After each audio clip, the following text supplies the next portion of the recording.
Alhamdulillahirrahmanirrahim. Kembali lagi di Islam itu Indah. Buat jamaah yang di rumah yang baru bergabung ya untuk Indonesia bagian tengah dan timur ya. Kita ingatkan lagi tema kita pagi hari ini adalah kejahatan anak salah siapa? Salah siapa Bu? Kita semua salah semua gitu ya. Ya udah, kedua kepada nggak sabar nih buat jamaah yang ada di rumah juga yang udah mengirimkan pertanyaan pasti udah nggak sabar pengen dijawab oleh guru-guru kita. Kalau gitu langsung aja sebelum kita mendengarkan tausiah berikutnya, kita langsung aja masuk ke segmen Tanya Dong Ustadz. Kami semua tanya dong Ustaz. Ini Masya Allah luar biasa ya, ini segmen paling favorit nih. Karena hari ini kita minta guru kita spesial nih ada Ustadz Bendri. Mohon izin maju ke depan, tepuk tangan sama Ustadz Bendri. Ini kita coba menjawab pertanyaan-pertanyaan yang masuk dari sosial media Islam itu Indah. Langsung aja pertanyaan pertama dari Instagram, dari hamba Allah nih. Tanya dong Ustadz. Assalamualaikum Ustadz. Ya, saya hamba Allah, saya bingung nih ngedidik anak saya. Udah saya lembutin kok malah jadi makin nakal. Dulu saya mendidik dia keras banget, kok sekarang dilembutin malah makin menjadi Ustadz. Umur anak saya ini 8 tahun. Saya bisa dipanggil guru di sekolahnya seminggu sampai 3 kali. Aduh minum obat atau gimana nih, sering amat. Karena dia berkelahi di kelas, apakah ini efek didik saya yang keras dulu? Dan sekarang gimana solusinya kalau dilembutin, diturutin, masih nggak mempan Ustadz? Mohon masukannya, terima kasih. Nah ini dilema nih, karena sebelumnya udah ada pendidikan keras dulu. Betul. Jadi kalau orang Arab bilang tazra'u tahsudu, apa yang kita tanam, apa yang kamu tanam itu yang kamu tuai. Kamu tuai. Jadi kalau Bapak sudah menyadari dulu pernah keras, maka sebenarnya ekspresi dari anak suka marah, berantem, itu bisa jadi masih ada apa yang ditiru dari pola di masa kecilnya. Sehingga kalau sudah dilembutin mungkin harus dipikirin udah berapa lama. Karena salah satu yang orang tua selalu inginkan selalu instan, cepat. Ekspres. Ya selalu ekspres gitu ya. Seolah anak yang sudah bertahun-tahun mendapatkan contoh yang buruk. Betul. Langsung berubah hanya dalam waktu sehari 2 hari. Itu bisa kalau pakai cerdil dengan ilusi. Oh iya iya. Tapi ngomong-ngomong maaf Ustadz ini saya agak sedikit ini. Sepatu sebelah mengkilat sebelah enggak. Kenapa nih? Jangan dibahas. Ya. Ketuker di mobil. Kenapa jadi dibahas? Juga konsen. Iya Terus ya. Itu jadi poinnya ada di situ. Jadi jangan sampai seseorang itu justru mengharapkan hasil cepat. Iya. Jadi teruslah Bapak fokus kepada upaya mengikat hatinya. Sebab kata para ulama, jika hati sudah terikat, insya Allah yang lain mudah dikendalikan. Amin. Jadi kalau misalnya sekarang dikasih lebih pelan, lebih sabar, terusin dulu aja Pak. Mudah-mudahan ntar jadi makin sabar. Ya, mungkin yang harus Bapak lakukan, mungkin sering-sering mengikuti kajian parenting dan ilmu parenting dari berbagai macam Masya literatur. Allah. Kita lanjut lagi ke pertanyaan berikutnya dari Instagram juga dari hamba Allah juga nih. Assalamualaikum. Tanya dong Ustadz. Nah, saya adalah anak pertama dari keluarga saya. Saya bingung di sini Ustadz. Keluarga saya kurang kekompakan dalam hal apapun. Aku juga sebagai anak kadang bingung harus bersikap kayak gimana sama orang tua. Seolah-olah di rumah saya kayak serba salah. Saya selalu dibanding-bandingkan sama orang tua saya. Terima kasih Ustadz. Nah ini Masya Allah. Jadi ada perbandingan nih di orang tua kelihatan nih. Perasaan dibanding-bandingkan itu bedakan antara sikap dari yang asli atau hanya perasaan kita. Sebab kalimat ini persis seperti anaknya Nabi Yakub ketika mengatakan la Yusufu wa akhuhu ahabbu ila abinna minna. Sungguh Yusuf dan Bunyamin lebih disayang ayah daripada kita. Hakikatnya Yakub tidak seperti itu. Yakub seorang nabi dan nabi pasti punya sifat yang adil. Tapi anak-anaknya merasakan. Merasakan ini berarti satu, jangan-jangan satu itu bisikan setan. Jadi banyak-banyak baca ta'awuz. Yang kedua, mulai dari diri sendiri. Jangan mengharapkan orang lain berubah. Ibda bin nafsik. Jadi kita yang mulai membuat diri kita sendiri berubah.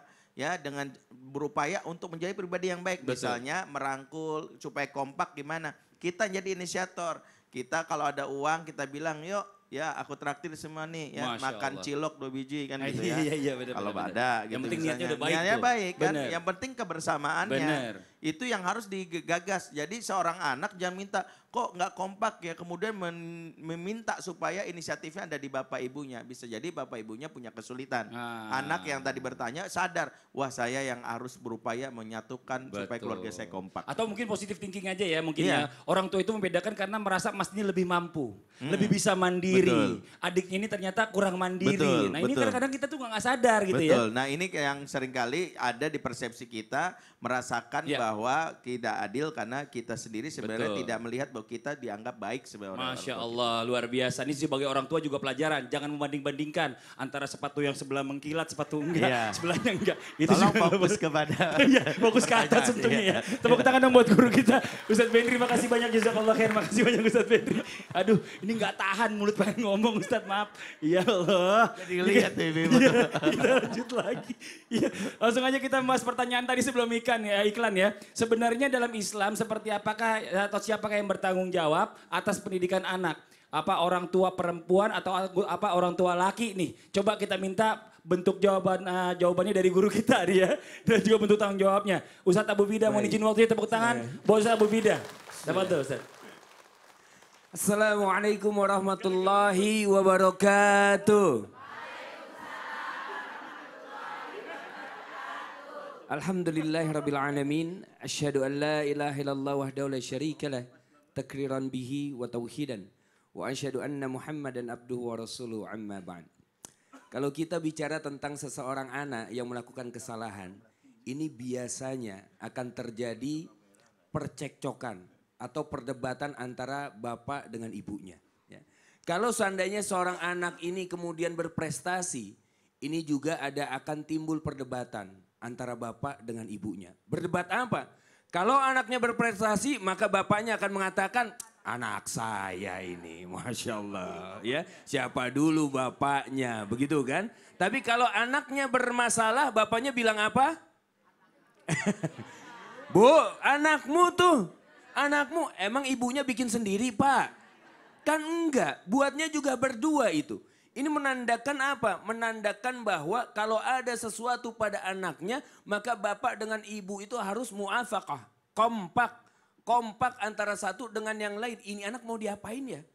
Ini anak harus kita didik seperti apa ya? Tapi pendidikan untuk anak, bagi anak bukan hanya tanggung jawab kedua orang tuanya saja sebetulnya. Namun orang-orang di sekitar anak tersebut, keluarga tersebut juga menjadi bertanggung jawab. Kenapa? Karena anak ini bukan hanya melihat kepada kedua orang tuanya, namun anak pun akan mengamati situasi di sekelilingnya. Tanggung jawab terbesar ada di pundak ayah dan ibunya. Karena ibu itu madrasah bagi anak-anak, namun bapaknya adalah kepala sekolahnya. Kalau madrasah nggak ada kepala sekolahnya, berantakan pasti madrasahnya. Kalau kepala sekolah nggak punya madrasahnya, ini juga aneh. Begitu ya, Ustadz? Ya, baik. Iya, kepala sekolah kan, tapi nggak punya madrasah. Madrasahnya harus dicari dulu sama Ustadz Maulana ini. Masya Allah. Iya, baik. Nah, pada saat itu bagaimana caranya? Lihat, kalau dalam ilmu pendidikan atau dalam tarbiyatul aulad begitu ya. Tarbiyah, pendidikan ini dibagi menjadi 3. Yang pertama yaitu dengan mau'izatul hasanah. Dengan nasihat, mau'izah. Nasihat-nasihat yang baik. Ya, nasihat yang baik. Nah pada saat kita menasihati seorang anak, ternyata di Quran, Al-Quran pun menggambarkan bagaimana seorang ayah itu mempunyai peranan penting. Kita lihat dialog yang terjadi di dalam Quran, itu kebanyakan adalah dialog antara ayah dengan anaknya. Bukan ibu dengan anaknya. Ya kan? Bagaimana Luqman menasihati anaknya. Bagaimana Nabi Ibrahim alaihissalam menasihati anaknya atau berdiskusi. Maka menasihati ini pun dibagi menjadi 2. Yang pertama pada saat anak-anak itu masih usia di bawah usia teenager kalau kita bilang begitu ya. Nah, pada saat di bawah usia 13 tahun, 11 tahun anak-anak usia dari SD sampai SD maksud kami. Nah itu lebih banyak kata-kata perintah kepada mereka. Karena rata-rata anak-anak sebesar itu belum memahami mana yang baik, mana yang buruk. Masih belum sempurna akalnya. Namun lihat pada saat usia menginjak SMP ke atas, lihat Nabi Ibrahim alaihissalam mengajari anaknya, mendidik anaknya dengan diskusi. Diskusi, dialogis, demokratis. Berdiskusi antara bapak dengan anak. Maka nasihat ini pun harus kita lihat bagaimana usia anak. Sulit sekali kalau kita kemudian tidak memperhatikan hal ini. Kenapa? Ada anak kecil usia 7 tahun. 8 tahun, tapi ayahnya menasihatinya dengan hadis misalnya. Nah, menurut hadis riwayat At-Tirmizi, nomor sekian, anaknya nggak ngerti. Siapa At-Tirmizi Pak? Kan begitu ya. Tapi pada saat anak sudah mengenal agama, maka baru disesuaikan dengan hal tersebut. Dengan akal anak tersebut. Ini yang pertama, mu'izatul hasanah. Yang kedua adalah dengan dialogis, dengan berdialog dengan anak kita. Pada saat anak sudah mulai dewasa, sudah mulai besar, sempurna akalnya, maka banyak kita ajak diskusi. Lihat pada saat Nabi Ibrahim mengatakan, wahai anakku, sesungguhnya semalam aku bermimpi, seorang nabi ini ya. Aku bermimpi, Allah memerintahkan diriku untuk menyembelih dirimu, maka bagaimana pendapatmu? Lihat itu. Dan kemudian yang ketiga adalah uswah hasanah. Uswah hasanah. Laqad kana lakum fi rasulillahi uswatun hasanah. Rasulullah SAW kemudian mempunyai sifat-sifat baik dan ini ada di dalam diri seorang ayah. Ada sebuah buku, keren banget bukunya. Yang namanya Super Dad, begitu ya? Masya Allah. Fatherman. Itu Fatherman. Fatherman. Salah berarti. Fatherman. Itu beda lagi penulisnya tuh. Kalau Fatherman, saya Fatherman. kenal, sebelah Ini saya. dia orangnya. Ustadz Iya. Benri mengupas dengan baik Masya sekali. Allah. Buat bapak-bapak beli itu buku Fatherman. Harus belajar tuh dari situ. Iya, harus Nggak, kadang-kadang belajar. suka menyalahkan gini, bapak menyalahkan ibu, ibu Iya. menyalahkan bapak. Tapi pada praktek di lapangan anak dikasih siapa? ART, asisten rumah tangga yang banyak Akhirnya- bener ya Bu ya? Nah, tuh iya ngaku semua katanya. Iya katanya gitu. Akhirnya anaknya mirip asisten rumah Iya, tangganya. ya Cara Allah. mendidiknya, cara berkatanya, subhanallah. Makasih banyak Ustaz Abu Fida udah ngingetin kita. Tepuk tangan sekali lagi buat guru kita. Masya Allah mudah-mudahan bermanfaat buat semua. Alhamdulillah. Jamaah.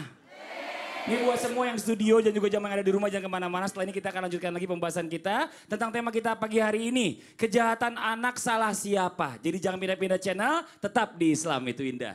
Jamaah! Oh jamaah!